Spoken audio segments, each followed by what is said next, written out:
Class 12th biology सब्जेक्टचा मित्रांनो एक जबरदस्त स्ट्रॅटेजी व्हिडिओ तुमच्यासाठी आज घेऊन आलेलो आहे. मित्रांनो तुम्ही हा जर व्हिडिओ पाहिला तर तुमच्या येणाऱ्या बोर्डच्या पेपरसाठी तुम्हाला खरंच खूप हेल्प होईल आणि मित्रांनो तुम्ही येणाऱ्या बोर्ड पेपरमध्ये नक्कीच चांगले मार्क्स स्कोर करू शकता.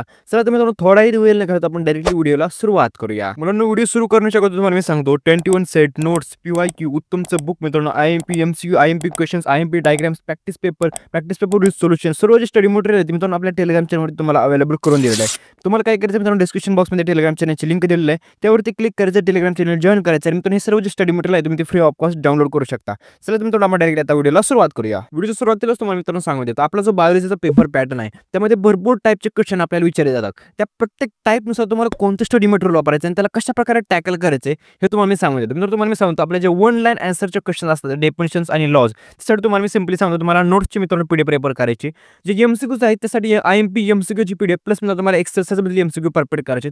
डायग्रामसाठी इम्पॉर्टंट डायग्रामची PDF आणि मित्रांनो टेबल आणि जे फ्लोचार्ट आहेत त्यासाठी तुम्हाला सांगतो आपल्याला 21 सेट रेफर करायचा आहे. आता म्हणून तुम्हाला मी स्टडी मटेरियल बद्दल सांगितलेलं आहे परंतु आपल्याकडे एवढं टायमिंग शिल्लक नाही की तुम्ही प्रत्येक चॅप्टर मधील प्रत्येक टाईपच्या क्वेश्चनसाठी अशा प्रकारे प्रिपरेशन करू शकता. आणि प्लस मित्रांनो तुम्हाला मी सांगतो हा व्हिडिओ तुम्ही कधी पाहता त्यावर सुद्धा खूप गोष्टी डिपेंड असणार आहेत. आज तुम्हाला मी सांगतो कोणते चॅप्टर्स इझी आहेत आणि कोणते चॅप्टर्स इम्पॉर्टंट आहेत ज्याला तुम्ही मित्रांनो सुरुवातीला प्रिपरेशन करू शकता आणि लवकरात लवकर ते कव्हर करून मित्रांनो तुम्ही जास्तीत जास्त मार्क्स स्कोर करू शकता. चला तर आपल्या इम्पॉर्टंट चॅप्टर्सकडे तुम्हाला मित्रांनो सांगतो first second third fourth fifth आणि मित्रांनो 12th 13 14 आणि 15 मित्रांनो तुम्हाला सांगतो एकूण 9 चॅप्टरचे मी सांगितले. 15 चॅप्टर पैकी मित्रांनो हे जे 9 चॅप्टर्स ते इझी आहेत आणि प्लस मित्रांनो तुम्हाला सांगतो भरपूर मार्क्स मिळवून देणारे चॅप्टर्स आहेत आणि मित्रांनो त्यांना तुम्ही लवकरही कव्हर करू शकता. आता मित्रांनो तुम्हाला मी सांगतो ह्याचं तुम्हाला कशा प्रकारे कोणत्या स्टेपमध्ये स्टडी करायचा आहे. आता म्हणून तुम्हाला मी सांगतो तुम्हाला कोणता जरी एक चॅप्टर कंप्लीट करायचा असेल तर मित्रांनो तुम्हाला 3 स्टेप फॉलो करायचे आहेत. फर्स्ट स्टेप आहे मित्रांनो तुम्हाला सांगतो वन शॉट लेक्चर्स, सेकंड आहे मित्रांनो टेक्स्टबुकचा ओव्हरव्ह्यू आणि थर्ड आहे मित्रांनो एक्सरसाइज मधील क्वेश्चन्स.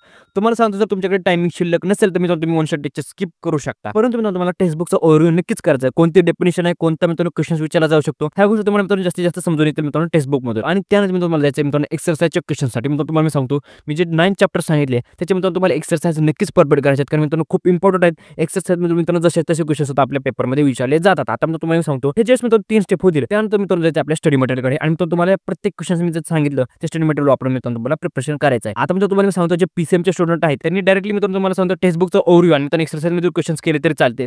जे मित्रांनो PCBचे स्टुडंट आहेत त्यांना मित्रांनो जास्त काही हार्ड होणार कारण त्यांनी मित्रांनो वर्षभर अभ्यास केलेला असेल. आता तुम्हाला मी सांगतो आपले जे बाकीचे राहिलेले 6 चॅप्टर्स आहेत ते तुम्हाला कशा प्रकारे प्रिपरेशन करायचं आहे. तुम्हाला काय करायचं मित्रांनो त्याला पूर्णपणे इग्नोर करायचं नाही की त्याला स्किप सुद्धा करायचं नाही.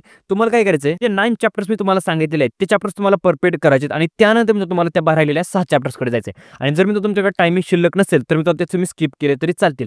परंतु मित्रांनो तुम्हाला मी सांगतो ह्या व्हिडिओमध्ये सांगितल्याप्रमाणे जर तुम्ही अभ्यास केला तर मित्रांनो तुम्ही नक्कीच चांगले मार्क्स स्कोर करू शकता. मित्रांनो व्हिडिओला लाईक करा, चॅनलला सबस्क्राइब करा. व्हिडिओ बघितल्याबद्दल धन्यवाद.